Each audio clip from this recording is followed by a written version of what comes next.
मेरे सेकुलर साथियों, भाषिक समस्या का समाधान मैंने कर दिया और मेरी हिंदी से जो समस्या पैदा होगी उससे आप निपट लें। अभी विनोद ने बताया कि 1967 में साधना में जो 4 भाषण अमित दलवाई जी ने दिए थे, मैं 18 साल का था, वहाँ पर मैं मौजूद था। लेकिन उससे बड़ी मेरी याद है, उसके बाद या उसके पहले ये मैं भूल गया हूँ, लेकिन एसपी कॉलेज में एक राजकीय बहस का आयोजन किया था और उसमें एस.एन. जोशी, नाना साहब घोड़े, फिर एक मजलिस मशावरत के एक नेता या आइडियालॉग कहे आप, और उसमें हामिद दलवाई भी मौजूद थे। और सबको पता था कि हामिद दलवाई इस्लाम की बहुत स्पष्ट शब्दों में और निर्भयता से आलोचना करते, इसलिए हॉल खचाखच आरएसएस वालों से भरा हुआ था। जो चिंता हमारे बड़े भाई वैद्य ने जताई, उस संदर्भ में मैं ये याद दिलाना चाहता हूँ। और उन्होंने वो जो मुस्लिम नेता थे, जमातवादी थे, वो उनको भाषण नहीं करने दिया। और फिर वहाँ पर एस.एन. जोशी अध्यक्ष थे, वो भी बिल्कुल चिंताक्रांत हो गए। लेकिन फिर बाद में उन्होंने सोचा कि भाई ये सब लोग शायद हामिद को सुनने आए हैं, और कुछ घंटा भर पिन ड्रॉप साइलेंस जिसको कहते हैं, हामिद दलवाई की बात कट्टर आरएसएस वाले पूरे लगाव से और कमिटमेंट से सुन रहे थे। तो ये भी चमत्कार, क्योंकि आरएसएस में तो भाषण की कोई वैचारिक भाषण की परंपरा है नहीं। हम उस मुकाम से गुजरे, इसलिए हम जानते हैं कि इनकी वैचारिक ताकत क्या है और कितनी है। भाई आप चिंता मत कीजिए, ये लोग आज राजनीति में बढ़े, लेकिन विचार में पहले से वो संकुचित है, छोटे हैं। और अंबेडकर और इनका नाम लेना आसान है, लेकिन अंबेडकर के रास्ते पर चलना इनसे नहीं होने वाला। और भारतीय संविधान की नींव जिन्होंने डाली, उन्हीं के रास्ते पर भारत चलेगा। लेकिन बीच बीच में ट्रैफिक जाम होता है। नेशनल हाईवे जो है उसके बीच में घाट आएगा, बीच में पुल आएंगे, कभी ट्रैफिक जाम होगा, कभी एक्सीडेंट होंगे, कभी फेटल एक्सीडेंट होंगे, लेकिन नेशनल हाईवे तो चलता रहता है। तो इसलिए मैं शुरू से ये बात कहना चाहता हूँ कि इस किताब की तरफ हमारी जो नज़र है उसमें बदलाव लाना चाहिए। This is not a book of Muslim politics in India, this is a manifesto of secularisation of Indian politics. ये सबसे बड़ी गलती, और जो सिर्फ वो आरएसएस वालों ने नहीं की, शायद सब लोगों ने की, कि हामिद दलवाई को मुस्लिम रिफॉर्मिस्ट ये पहचान दी गई या उनके ऊपर थोपी गई।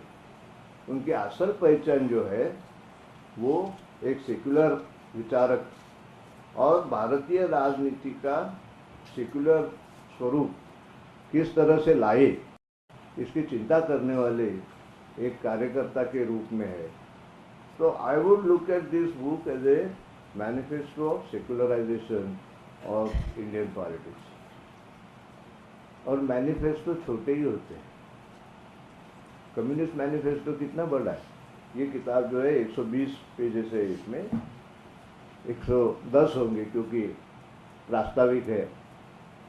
इनके साथ काम करने का मुझे मौका मिला था, प्रोफेसर ईदी शाह का, तो वो छोड़ के 120 पन्ने हैं इसके। कम्युनिस्ट मैनिफेस्टो के कितने हैं? 150 से ज़्यादा नहीं है। Manifestos are always short, direct and appealing.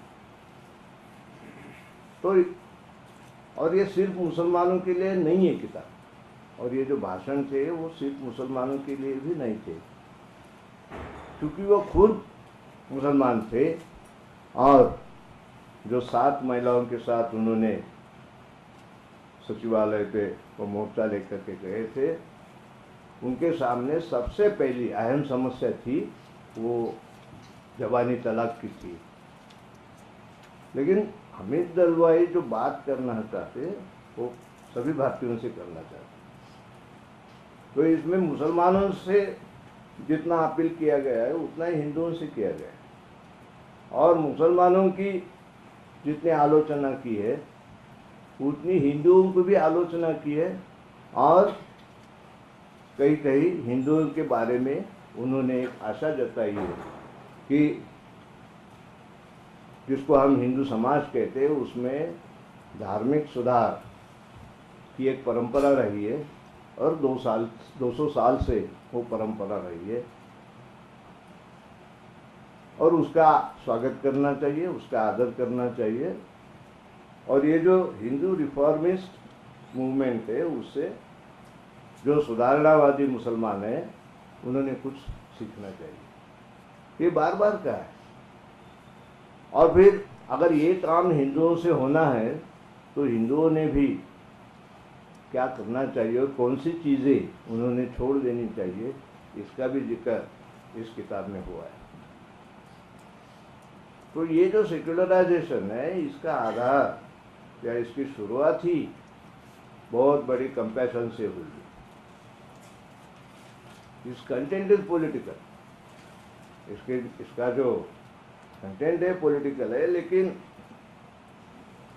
वो तलाक पीड़ित मुस्लिम महिला, उसका जो दुख था, उसका जो दर्द था, और उसकी जो बिल्कुल खराब हालत थी, उसके लिए जो हमदर्दी जो थी, तो ये सेक्युलराइजेशन जिना जिस तरह का सेक्युलराइजेशन चाहते थे पाकिस्तान का उस तरह का नहीं है। वो दिमागी है, जिना चाहते वो पूरा दिमागी सेक्युलराइजेशन था, लेकिन दलवाई का सेक्युलराइजेशन जो है वो दिमागी भी है और उसका दिल के साथ भी बहुत गहरा रिश्ता उसका है। और बाद में अंत में हामिद दलवाई ने खुद कहा है कि एक मॉडर्न लिबरल ह्यूमैनिज्म की तरफ सबको जाना होगा, और उस दिशा में जाने के लिए जो पहला कदम है वो सेक्युलराइजेशन का होगा। और सेक्युलराइजेशन होने के लिए जो पहला कदम है वो हर धर्म में जो लोग सुधार चाहते हैं वो खुद के धर्म की विधायक दृष्टि से, कंस्ट्रक्टिव दृष्टि से आलोचना करे, क्योंकि मार्क्स ने कहा था कि criticism of religion is mother of all criticism. तो ये पृष्ठभूमि है इस किताब की। जैसा मैंने कहा बहुत छोटी किताब है, लेकिन जो बातें कही है वो हर चैप्टर जो है उसके ऊपर आप एक अलग किताब लिख सकते हो। तो शुरू में ए बी शाह ने जो प्रास्ताविक रूप में लिखा है उसमें दुनिया भर में मुस्लिम ऑर्थोडॉक्सी यानी मुस्लिम कट्टरता, मुस्लिम सनातनी कर्मठता, उसकी समस्या जो है उसका जिक्र हुआ है। और अंत में ए बी शाह ने कहा है कि जो हिंदुओं की युवा पीढ़ी है वो हामिद दलवाई को ध्यान से सुन रही है, ये बड़ी अच्छी बात है, क्योंकि हम जैसा मैंने कहा अभी कि हामिद दलवाई सबका सेक्युलराइजेशन चाहते हैं। मुसलमानों की जो गलतियां है वो हामिद जी ने बहुत ही स्पष्ट शब्दों में बताई है, लेकिन उनमें दो प्रमुख है। एक यानी भारतीय स्वतंत्रता संग्राम जो था उसमें मुस्लिम पूरे होश के साथ, पूरे हौसले के साथ वो कभी नहीं आए, ये एक बड़ी गलती हुई। पाकिस्तान का निर्माण होने के बाद मुसलमानों का ज़्यादा नुकसान हुआ, हिंदुओं का फायदा हुआ, और ये आज तक लागू है। बीजेपी को कितने वोट मिले? 31%। आप कल्पना कीजिए अगर पाकिस्तान और बांग्लादेश के मुसलमान अगर होते 2014 में और वो सब मतदाता होते तो बीजेपी कहाँ होती? पाकिस्तान के निर्माण से हिंदुओं का फायदा हुआ है, मुसलमानों का नहीं हुआ। और ये बात मुसलमानों के भी समझ में नहीं आती, ये भी हामिद दलवाई ने कहा है। एंड इसमें जो reading the mind of Indian Muslims, इस लेख में मुसलमान मानस के ऊपर जो इतिहास का, हिस्ट्री का बोझ होता है कि हमने दुनिया को जीत लिया था, हमने भारत पर राज किया था। और सबसे मनोरंजक बात ये, हिंदू भी यही कहते। हम आरएसएस में जो गाने गाते थे उसमें भी यही बात कही थी कि एक समय हम पूरी दुनिया का राज कर रहे थे। तो हमारा समाज वास्तव में कितना भी घटिया हो, उसमें चातुर्वर्ण होगा, उसमें अस्पृश्यता होगी, और अगर वो मुसलमान समाज है तो उसमें जबानी तलाक होगा और बिल्कुल घटिया शिक्षा होगी, लेकिन हमने राज किया था। तो ये जो भ्रम है उसके बारे में भी हामिद दलवाई ने लिखा हुआ है। और इस भ्रम से मुसलमान जितने जल्दी बाहर आए उतना देश के लिए अच्छा होगा। फिर नेशनलिस्ट मुस्लिम कौन है और कम्युनलिस्ट मुस्लिम कौन है, इसकी भी बड़ी अच्छी चर्चा इस किताब में है। जो भारत में रहना चाहते हैं इसलिए वो नेशनलिस्ट है, और जो नहीं रहना चाहते और पाकिस्तान को अपनी असल मातृभूमि मानते हैं वो कम्युनलिस्ट है। लेकिन ये जो नेशनलिस्ट है, जो भारत की भूमि में रहना चाहते, वो इस्लाम में सुधार नहीं चाहते। अभी भी यही सिलसिला शुरू है। एक सौभाग्य की अच्छी बात यह है कि जुबानी तलाक के बारे में कुछ आचार संहिता, नई आचार संहिता बनाएंगे, ऐसा कम से कम कहा गया है। आगे क्या होता हमें देखना होगा। लेकिन हम भारतीय हैं, हम भारतीय मुसलमान हैं, और बस वहाँ पर बात खत्म होगी। बाकी जो है हमारा जो आचरण है, हमारे जो रिवाज है, उसमें हम किसी की बात नहीं मानेंगे, उसमें हम हमारे धर्म के मुताबिक चलेंगे। तो ये कहाँ का नेशनलिज्म है, ये सवाल भी हामिद दलवाई ने खड़ा किया। और दूसरा उन्होंने ये कहा है कि इसमें युद्ध की रणनीति लाना गलत होगा। ये मैं पैराफ्रेज कर रहा हूँ, समझा रहा हूँ, इन शब्दों में उन्होंने नहीं कहा। लेकिन यहाँ पर कम्युनिस्ट भटक गए।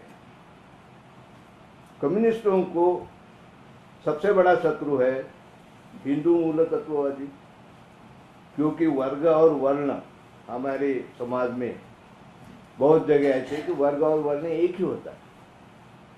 इसलिए कम्युनिस्टों ने जो कहा कि ये कांग्रेस ने जो आज़ादी लाई है वो असल में आज़ादी नहीं है, इसमें श्रमिक वर्गों का कोई भला नहीं हुआ है, वो ठीक था। तो कांग्रेस और आरएसएस को डिफीट करने के लिए जो असल में धर्म में विश्वास नहीं रखते, वो कम्युनिस्ट मुसलमानों का तुष्टीकरण करने लगे। ये भी जो विरोध है, यानी ये आइडियोलॉजिकल विरोध है जो कम्युनिस्ट, और ये आइडियोलॉजिकल अपराध है शायद जो कम्युनिस्टों के हाथों में हुआ था, उसकी भी चर्चा दलवाई ने की है।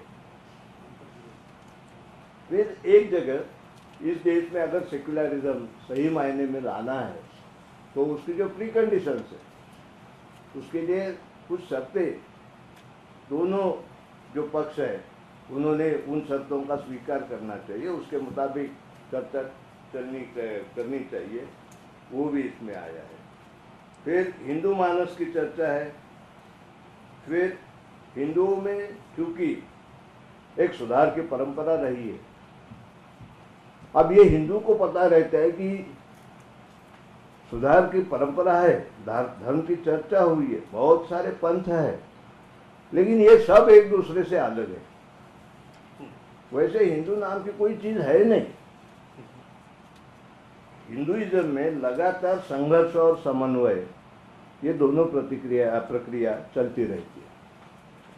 और इसलिए पहले सब शिव के उपासक थे, फिर उसमें से कोई विष्णु के हो गए, एक दूसरे को गाली भी देने लगे, फिर उनका समन्वय हुआ, वो हरिहर कहने लगे, ये लगातार चलता आया है। लेकिन हिंदू का जो आम हिंदू का दैनंदिन रोजमर्रा जो उसकी जिंदगी है उसमें कोई फर्क नहीं आता। तो हिंदू मानस भी सुधार की बात करता है, और जो सुधारक अपने जान हथेली पर लेके अपने जीवन की कीमत अदा करने को उत्सुक है, उसको हम ऋषि बना देते हैं। फिर उसका और एक मंदिर बन जाता है, उसका शायद एक छोटा सा पंच बन जाता है। लेकिन ये चातुर्वर्ण व्यवस्था जो हमारे दिमाग में बैठी हुई है, और उसका जो सामाजिक उसका जो स्वरूप है वो जाति व्यवस्था, वो तो हिंदुओं के मन से भी निकालना ये बहुत बड़ी चुनौती है। लॉयल्टी टू पाकिस्तान, लेकिन इसका विरोध करना आसान है। लेकिन loyalty to a theocratic state, a religious state under a garb of democracy, और सब हिंदू भी इसमें उतने ही अपराधी। हमारे यहाँ इलेक्शन में कोई सीरियसली वोट डालता है ये अभी तक हुआ नहीं। पढ़े लिखे लोग भी कहते हैं कि भाई मेरा वोट फालतू नहीं जाना चाहिए, माझं मत वाया जाता कामा नहीं। यानी क्या, I will vote only for the winning candidate. अरे फिर दूसरा कैंडिडेट, उसको क्या मौका मिलेगा? तुम हारने वाले हो इसलिए हम तुमको वोट नहीं डालेंगे। तुम अगर जीतने वाले हो तो ये कोई प्रजातंत्र नहीं है। This is not democracy, and this is not even a simple basic understanding of adult franchise. ये एडल्ट है ही नहीं। जो मतदाता ऐसे सोचते हैं वो एडल्ट कहाँ से, वो तो बच्चे ही है। और उनके लिए ये आयु मर्यादा जो है वो और भी नीचे ला सकते हो आप। The political brain of our voter is a matter for Sherlock Holmes to find out. कुछ तो लहर उठती है, कोई तो कुछ नारा देता है, बस आपकी बार, और कोई नहीं। और ये जो ऊपर से शुरू हुआ अभी तक वही चल रहा है। 3 साल हो गए, हमने इतनी बार मोदी सरकार की गलतियों की आलोचना की, तो लोग कहते भाई पहले जो थे उन्होंने भी यही गलतियां की थी, तो इनका कोई एक बहुत बड़ा दोष नहीं है। इतने हमारे मतदाता बच्चों जैसे है, तो यहाँ से शुरुआत करके ये काम करना होगा। और अभी जो भाई वैद्य जी ने कहा वही बात अमित दलवाई ने 50 साल पहले कही थी कि this has become a shrinking nation. संकोच हो रहा है। एक भाषा चाहिए, एक पढ़ाई चाहिए, एक आहार चाहिए, और एक नेता चाहिए, एक ही पार्टी चाहिए, सब एक एक एक। ये क्या है? तो हमारा जो कल्चरल अवकाश है, कल्चरल स्पेस है, उसका लगातार संकोच हो रहा है। सरकार का उसमें कोई लेना देना नहीं है। कोई क्या खाए, क्या पिए, कैसा जिए, जो बात अभी जस्टिस साहब ने कही थी, बस उसके 3 ही मुद्दे हैं। It should be public order, in public health, और तीसरा में अभी मोरालिटी। और ये मोरालिटी की व्याख्या करना बहुत कठिन है, लेकिन एक मॉरल आदमी दूसरे मॉरल आदमी को पहचान सकता है। लेकिन ये सब जो कंसोलिडेशन के नाम पर संकोच हो रहा है, उसका तो डट के विरोध करना चाहिए। अभी पिछले साल की बात है, अजमल साहब आपको बताऊं मैं, महाराष्ट्र में एक अचानक फैशन आ गया, वो मराठा मुख मोर्चा, और लाखों की संख्या में मराठा समाज के लोग, यानी मराठा एक जाति है महाराष्ट्र में, मार्शल रेस है, और मार्शल रेस है, इसलिए वो भी डेमोक्रेसी नहीं चाहती, बस वो उनका राज चाहती है। तो हमने उसका स्वागत किया। भाई गुंडागर्दी छोड़कर अगर मराठा समाज शांति से रास्ते पे आता है और अपनी मांगे रखता है तो उसमें कोई शिकायत नहीं, हमें कोई आपत्ति नहीं उसमें।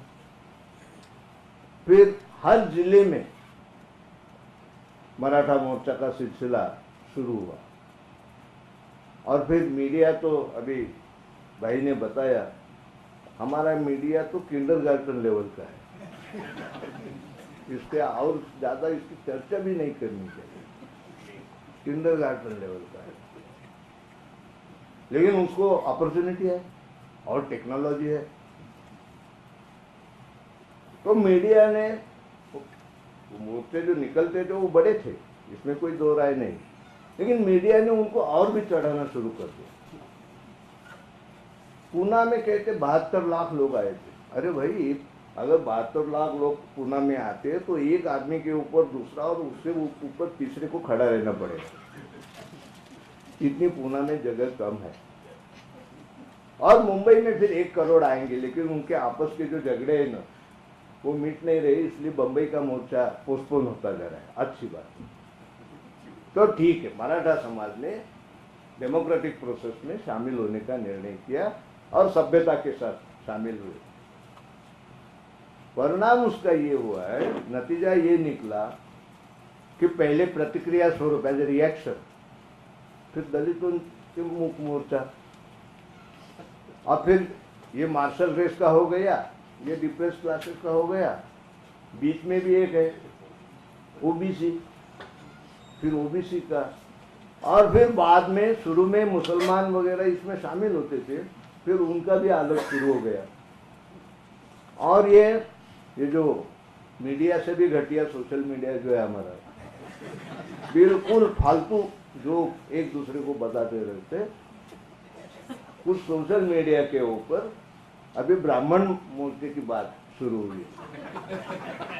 मैंने कहा धन्य महाराष्ट्र का जो सुधारक परंपरा है, धन्य हो गई। फुले हुए, यहाँ अंबेडकर हुए, आगरकर हुए, लोकहितवादी हुए, न यानी कितने हुए। फिर पोलराइजेशन, सोशल पोलराइजेशन, ये पॉलिटिकल नहीं है, लेकिन nothing can be A political और नॉन पॉलिटिकल इन डेमोक्रेसी। तो ये फिर से पोलराइजेशन हो गया और उसका नेतृत्व मराठा समाज ने किया। और ब्राह्मण चुलबुला रहे कि हमारे ध्यान में ये आता तो हम ही ये शुरू कर देते और फिर से उसका क्रेडिट लेते। अभी कल मैं मुलुंड में भाषण कर रहा था, वहां पर मैंने कहा अगर अपने जाति के लिए संगठन बनाना ये जरूरी बात होती तो लोकमान्य तिलक या बाल शास्त्री जांबेकर बनाता कराड़े ब्राह्मण संघ, और फिर तिलक बनाते चित्पावन ब्राह्मण संघ। वो केसरी इन्होंने शुरू किया, उन्होंने केसरी के 20-40 साल पहले दर्पण नाम का, दर्पण यानी शीशा, मिरर पत्रिका शुरू की Marathi. He suppose to be the father of Marathi journalism, Bal Shastri Jambekar. तो फिर वो ये चीजें क्यों करते? आरजी भांडारकर एक सारस्वतों की संस्था बनाते, वो ओरिएंटल रिसर्च में क्यों पढ़ते? ये मामूली बातें भी हमारे लोगों की, यानी पढ़े लिखे लोगों की, भाई जिनकी रोजमर्रा जिंदगी संघर्ष से भरी है। और जैसा नारायण सुर्वे जी ने कहा था कि भाई हमारे लिए चांद यानी गोल रोटी है, अगर वो रोटी हमें हर शाम मिलती तो फिर हम आसमान का चांद हम देख सकते, तो उनको छोड़ दीजिए। लेकिन जिन लोगों ने सोचना चाहिए, उनको क्या सोचना चाहिए, इसके बारे में इस किताब में बहुत लिखा हुआ है। 1% think, 9% think that they think, and 90% जान देंगे लेकिन सोचेंगे नहीं। तो ये जो 9% है ना, वो हमारा ऑडियंस है। और 1% लोग अगर उनका दिमाग ठिकाने पर है और वो ऐसी सेक्युलराइजेशन की मैनिफेस्टो स्वरूप किताबें पढ़ते हैं, और बिल्कुल प्रामाणिकता के साथ, ईमानदारी के साथ आलोचना दूसरे की करना बहुत आसान है। तो मैं कहता हूं ये जाति समस्या, सेक्युलराइजेशन अगर होना है तो मुसलमानों के लिए धार्मिक सुधारों की चर्चा होनी चाहिए, और हिंदुओं के लिए ये जाति प्रथा जो है वो जाति के आधार पर अब चुनाव की राजनीति भी हो रही है। तो हिंदुओं के लिए ये जाति प्रथा समाप्ति यही सेक्युलरिज्म है, और उसकी शुरुआत जो है वो नाम के वास्ते हुई है।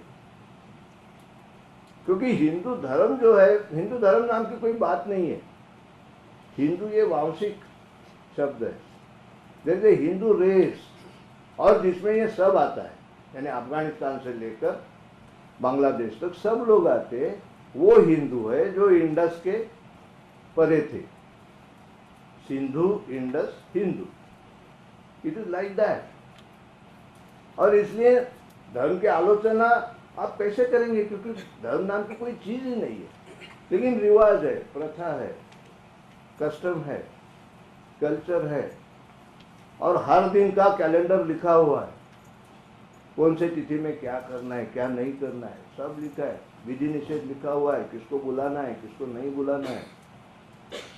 और जैसा हेमंत जी ने कहा कि ये भी ऐसे भी बहादुर लोग हैं कि हम अपना जो घटियापन है वो कायम रखने के लिए हम ये भी कहेंगे कि हम हिंदू नहीं है, गर्व से कहेंगे कि हम हिंदू नहीं है, और बात करते स्वामी नारायण की। कभी कभी लगता है कि इनके लिए तो इस्लामी जो कानून है वही होना चाहिए कि इनको पत्थर मारो, लेकिन I don't want to be secular terrorist. लेकिन किस तरह से ऐसी बातें करते हैं लोग, और कोर्ट में करते हैं, शर्म नहीं आती।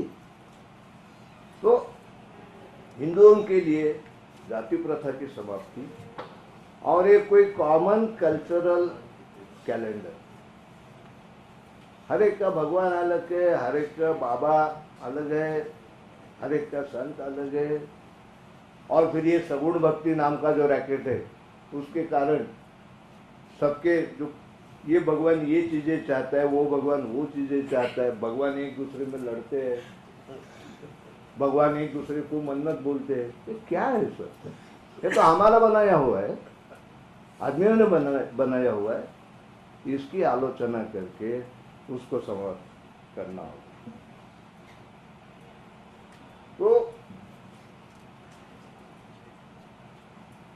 इसमें सबसे अहम मुद्दा ये, जिससे मैं सहमत हूँ, बहुत सालों से मैं ये बात लोगों से कह रहा हूँ, तो अभी 2 मिनट, हामिद दलवाई ने वहाँ उसी समय इशारा दिया था कि भारत की कोई मदद नहीं करेगा,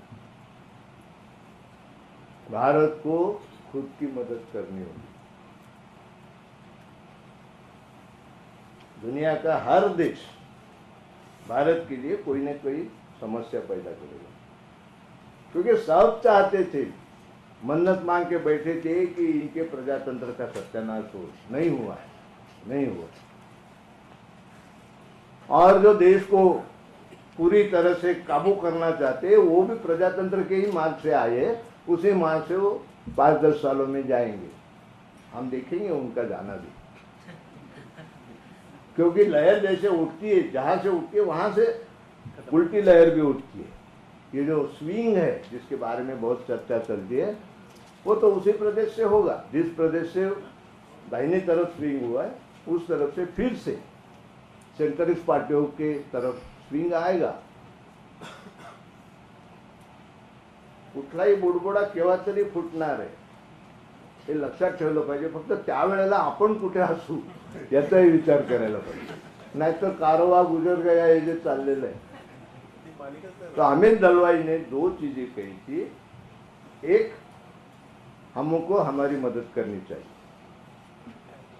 जब ये 9/11 हुआ तो मेरे बीजेपी के दोस्त प्रमोद महाजन, उन्होंने कहा अब टेररिज्म की चिंता करने की कोई जरूरत नहीं। क्यों? उन्होंने अमेरिका को ललकारा है, तो अभी अमेरिका सबसे निपट लेगा। और ये प्रमोद ने कहा, 3 महीनों के अंदर भारत के संसद के ऊपर आक्रमण हुआ, टेररिस्टों का हमला हुआ, और प्रमोद ने कहा उन्होंने हमें फंसाया। वो क्या अपॉइंटमेंट लेते आते तुम्हारी? इतना भी नहीं समझता, देश के मंत्री हो। तो किसी के भरोसे के ऊपर नहीं रहना है। इसमें अमेरिका मदद करेगा, रशिया मदद करेगा, ये विदेश नीति की बात है। कुछ हद तक वो महत्वपूर्ण है, वो चलती रहेगी, लेकिन शुरुआत ये पहले ब्लेम गेम खत्म करना होगा। तो पूरा हमारा जो राष्ट्रीयता है वो पूरे भय पर निर्भर है। हिंदू मुसलमानों से डरते हैं, मुसलमान हिंदुओं से डरते हैं, पूंजीपति लेबर से डरते हैं, और जो मजदूर है वो पूंजीपति से डरता है। स्त्री पहले पुरुष से डरती थी, अभी पुरुषों के भी संगठन आ गए।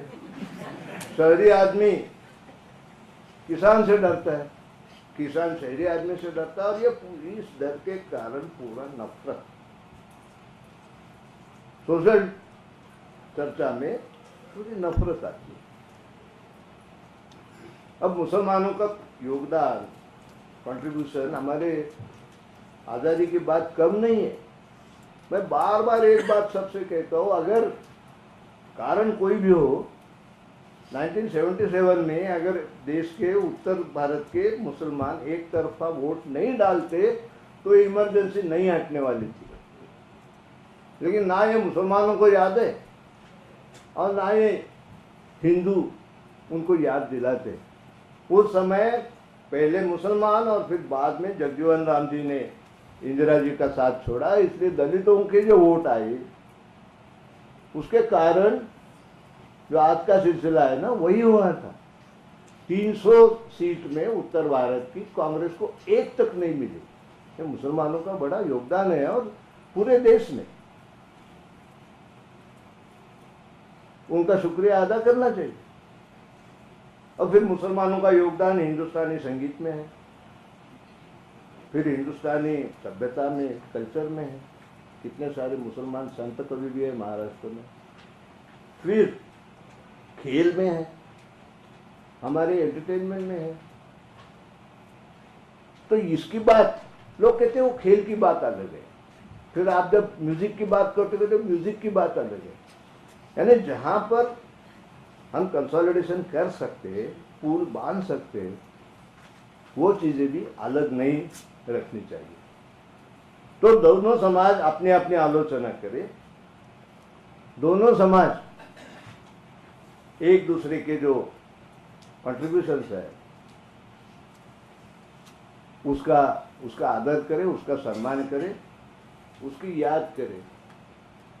और फिर एक तो करना ही होगा जो हामिद जी ने नहीं कहा, लेकिन मैं कहता हूं कि we must draw a line, कि इसके पीछे हम नहीं जाएंगे।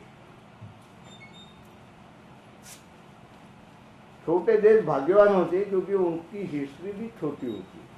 हमारे यहाँ तो भाई हिस्ट्री का क्या कहना है।